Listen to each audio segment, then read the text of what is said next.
ಭಾರತದ ಅಧೀನ ಸಂಸ್ಥೆಗಳಿಂದ ನಾವು ಅಕ್ಕಿಯನ್ನು ಪಡ್ಕೊಳ್ತೀವಿ ಅಂತ ಹೇಳಿ ಹೊರಟಿದೆ ರಾಜ್ಯ ಸರ್ಕಾರ ಅಥವಾ ಮುಕ್ತ ಮಾರುಕಟ್ಟೆಯಿಂದ ಪಡ್ಕೊಳ್ಳುತ್ತಾ ಜುಲೈ 1ರಿಂದಾನೇ ಅಕ್ಕಿ ಭಾಗ್ಯ ಅನ್ನ ಭಾಗ್ಯ ಯೋಜನೆ ಜಾರಿ ಆಗತ್ತಾ ಗೊತ್ತಿಲ್ಲ. ಇನ್ನು ಕಾಂಗ್ರೆಸ್ಗೆ ಇವೆಲ್ಲದರ ಒಂದು ಟೆನ್ಷನ್ ಆದರೆ ವಿಪಕ್ಷಗಳು ಸಿದ್ದರಾಮಯ್ಯ ಡಿಕೆಶಿಯನ್ನೇ ಟಾರ್ಗೆಟ್ ಮಾಡಿ ಹೋರಾಟಕ್ಕಿಳಿದಿದೆ.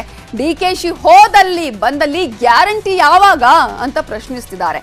ಮತಾಂತರ ನಿಷೇಧ ಕಾಯ್ದೆ ವಾಪಸ್, ಗೋಹತ್ಯೆ ನಿಷೇಧ ಕಾಯ್ದೆ ವಾಪಸ್ ನಿರ್ಧಾರವನ್ನು ಕೂಡ ಬಿಜೆಪಿ ಮೇಲಿಂದ ಮೇಲೆ ಪ್ರಶ್ನೆಯನ್ನ ಮಾಡ್ತಾನೇ ಇದೆ. ಎಲೆಕ್ಷನ್ಗೆ ಮುಂಚೆ ಕಾಂಗ್ರೆಸ್ ಘೋಷಿಸಿದ್ದ ಗ್ಯಾರಂಟಿಗಳು ಇನ್ನೂ ಜಾರಿಗೆ ಬಂದೇ ಇಲ್ಲ. ಈ ವಿಳಂಬವೇ ಈಗ ವಿಪಕ್ಷಗಳಿಗೆ ಆಹಾರ. ವಿಧಾನಮಂಡಲ ಅಧಿವೇಶನ ಆರಂಭಕ್ಕೆ ಇನ್ನೂ 9 ದಿನಗಳಷ್ಟೇ ಉಳಿದಿದೆ. ಬಿಜೆಪಿ ಕಲಾಪಕ್ಕೂ ಮುನ್ನವೇ ಸಿದ್ದರಾಮಯ್ಯ ಹಾಗೂ ಡಿಕೆಶಿಯನ್ನ ಟಾರ್ಗೆಟ್ ಮಾಡಿ ಹೋರಾಟಕ್ಕಿಳಿದಿದೆ. ಹೋದಲ್ಲೆಲ್ಲ ಬಂದಲ್ಲೆಲ್ಲ ಬಿಜೆಪಿ ನಾಯಕರು ಗ್ಯಾರಂಟಿ ಕೊಡದ ಕಾಂಗ್ರೆಸ್ ನಾಯಕರೇ ಎಲ್ಲಿದ್ದೀರಪ್ಪ ಅಂತ ಪ್ರಶ್ನೆ ಮಾಡುತ್ತಿದ್ದಾರೆ. ಎಲ್ಲಿದೆಯಪ್ಪ ಶಿವಕುಮಾರ, ಎಲ್ಲಿದೆಯಪ್ಪ? ಬೆಂಗಳೂರು ನಗರಾಭಿವೃದ್ಧಿ ಸಚಿವರಾಗಿರೋ ಡಿಕೆಶಿಯಿಂದ ರಾಜಧಾನಿಗೆ ಏನೂ ಲಾಭ ಇಲ್ಲ ಅಂತ ಮಾಜಿ ಸಚಿವ ಅಶ್ವತ್ಥನಾರಾಯಣ್ ಕಿಡಿಕಾರ್ತಿದ್ದಾರೆ. ಡಿಕೆಶಿ ಅಂದ್ರೆ ದ್ವೇಷ, ಅಸೂಯೆ, ಕಿರುಕುಳ ಅಂತ ಗುಡುಗಿದ್ದಾರೆ.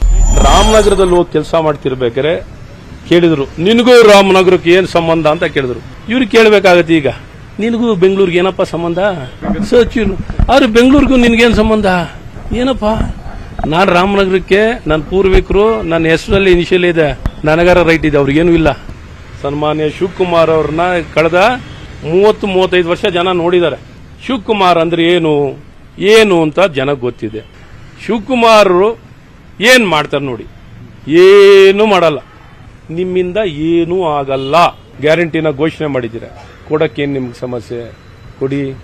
ಮಾತು ತಪ್ತಾ ಇದ್ದಾರೆ. ತಕ್ಷಣ ಈ ಗ್ಯಾರಂಟಿ ಸ್ಕೀಮ್ ಅನ್ನ ಸಂಪೂರ್ಣವಾಗಿ ಯಾವ ಮಾತಲ್ಲಿ ಹೇಳಿದ್ರು ಎಲ್ಲರಿಗೂ ಸಲ್ಲುತ್ತೆ ಅಂತ ಹೇಳಿದ್ರು ಆ ಪ್ರಕಾರವಾಗಿ ತಕ್ಷಣ ಮಾಡಲಿ.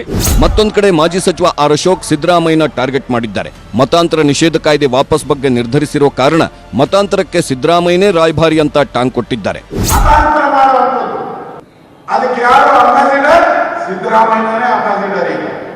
ಮತಾಂತರ ಮಾಡಕ್ಕೆ ಮುಕ್ತ ಅವಕಾಶ ಇಲ್ಲ, ಯಾರು ಬೇಕಾದ್ರೂ ಯಾವ ಆಗಲಿ. ಯಾಕೆ ನೀವು ಮತಾಂತರ ಹಾಕಿದ್ರೆ ಕಾಂಗ್ರೆಸ್ ವೋಟ್ ಆಗ್ತಿಲ್ಲ. ನೀವು ಪ್ರತಿಪಕ್ಷಗಳು ಎಷ್ಟೇ ಪ್ರಯತ್ನ ಪಟ್ಟರೂ ಕೂಡ ಇದನ್ನೇ ಅಸ್ತ್ರವನ್ನಾಗಿ ಇಟ್ಟುಕೊಂಡ್ರು ಕೂಡ ಕಾಂಗ್ರೆಸ್ ಅಂತೂ ಪ್ರಯತ್ನವನ್ನ ಮಾಡ್ತಾ ಇದೆ ಈ ಒಂದು ಗ್ಯಾರಂಟಿ ಯೋಜನೆಗಳನ್ನ ಜಾರಿ ಮಾಡೋದಕ್ಕೆ. ಅದರಲ್ಲಿ ಶಕ್ತಿ ಯೋಜನೆ ಆಲ್ರೆಡಿ ಜಾರಿಯಾಗಿದೆ. ಈ ಶಕ್ತಿ ಯೋಜನೆಯಿಂದ ಮಹಿಳೆಯರು ಬಸ್ನಲ್ಲಿ ಫ್ರೀ ಪ್ರಯಾಣವನ್ನ ಮಾಡ್ತಿದ್ದಾರೆ. ಈ ಹಿನ್ನೆಲೆಯಲ್ಲಿ ಬಸ್ಗಳು ನಿರೀಕ್ಷೆಯನ್ನು ಮೀರಿ ರಶ್ ಆಗಿಬಿಟ್ಟಿವೆ. ಅತ್ತೆ ಮನೆ, ಸೊಸೆ ಮನೆ, ನೆಂಟರ ಮನೆ, ದೇವಸ್ಥಾನ ಅಂತ ಹೇಳಿ ಎಲ್ಲಿಗೋದ್ರೂ ಮಹಿಳೆಯರು ಬಸ್ಸಲ್ಲಿ ಹೋಗ್ತಿದ್ದಾರೆ. ಬಸ್ಗಳು ರಶ್ ಆದ್ರೆ ಏನಾಗಬೇಕೋ ಅದೇ ಆಗ್ತಿದೆ. ಸೀಟ್ಗಾಗಿ ಫೈಟ್ ಇದ್ರೆ ಕಂಡಕ್ಟರ್ಗಳ ಗೋಳು ಕೇಳೋಕ್ಕಾಗ್ತಾ ಇಲ್ಲ. ಇನ್ನು ಪುರುಷರು ಮೋದಿಯೇ ನಮ್ಗೆ ಬಸ್ ಕೊಡಿಸಬೇಕು ಅಂತಿದ್ದಾರೆ. ಶಕ್ತಿ ಯೋಜನೆಯಿಂದ ಮಹಿಳೆಯರು ಫುಲ್ ಖುಷಿಯಾಗಿದ್ದಾರೆ. ಆದ್ರೆ ತುಮಕೂರಿನಿಂದ ದೇವರಾಯನದುರ್ಗಕ್ಕೆ ಹೊರಟಿದ್ದ ತಾಯಿ ಮಗಳು ನಮ್ಗೆ ಫ್ರೀ ಬಸ್ ಬೇಡ, ಟಿಕೆಟ್ ಕೊಡಿ ಅಂತ ಕಂಡಕ್ಟರ್ ಕೈಗೆ 60 ರೂಪಾಯಿ ಇಟ್ಟರು.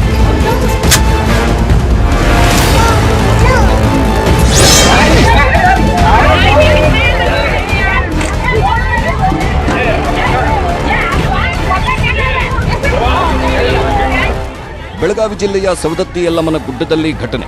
ಕಂಡಕ್ಟರ್ ಹಾಗೂ ಮಹಿಳೆಯರು ಕೈ ಮಿಲಾಯಿಸಿದ್ರು. ಮಾತಿಗೆ ಮಾತು ಬೆಳೆದು ಹೊಡೆದಾಡಿಕೊಂಡ್ರು.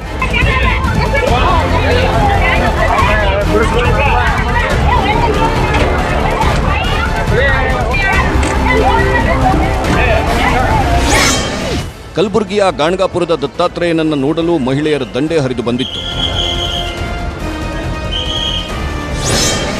ಬಸ್ನಲ್ಲಿ 54 ಸೀಟಿಂಗ್ ವ್ಯವಸ್ಥೆ ಇದೆ. ಆದ್ರೆ 90ಕ್ಕಿಂತ ಹೆಚ್ಚು ಜನರನ್ನ ಕರೆತರಬೇಕಾಗಿದೆ ಅಂತ ಪುತ್ತೂರಿನಲ್ಲಿ ಕಂಡಕ್ಟರ್ ಅಳಲು ತೋಡಿಕೊಂಡ್ರು.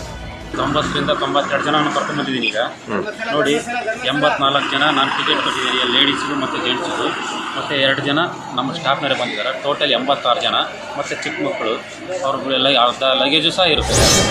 ಬಿಜೆಪಿಯವರು ಕೇಂದ್ರ ಸರ್ಕಾರಕ್ಕೆ ಹೇಳಿ ಪುರುಷರಿಗೆ ಫ್ರೀ ಬಸ್ ಕೊಡಿಸ್ಲಿ ಅಂತಿದ್ದಾರೆ ಸಚಿವ ದರ್ಶನಾಪುರ. ಮತ್ತು ಈ ಬಿ ಜೆ ಪಿದವ್ರು ಜನರ ಪರಿ ಅವ್ರದ್ದೇನು ಕಾಳಜಿ ಅವ್ರದ್ದು ಏನಿಲ್ಲ ಅಂದ್ರೆ ಕೊಡಲಿ, ಅವರು ಹೇಳಿ. ಈಗ ಏನು ನಾವು ಸ್ತ್ರೀಯರಿಗೆ ಇವತ್ತು ಹೆಣ್ಮಕ್ಳಿಗೆ ನಾವೇನು ಫ್ರೀ ಮಾಡೀವಿ, ಕೇಂದ್ರ ಸರ್ಕಾರದಿಂದ ನಾವು ಗಂಡಸು ಮಕ್ಳಿಗೆ ಫ್ರೀ ಮಾಡ್ತೀವಿ, ಖಾಸಗಿ ಬಸ್ಸುಗಳದಾಗ ಓಡಾಡಿ ಫ್ರೀ ಮಾಡ್ತೀವಿ, ಅದಕ್ಕೇನು ವೆಚ್ಚ ತಗೊಳ್ತದೆ ಕೊಡ್ತೀವಿ ಅಂತ ಹೇಳಿ.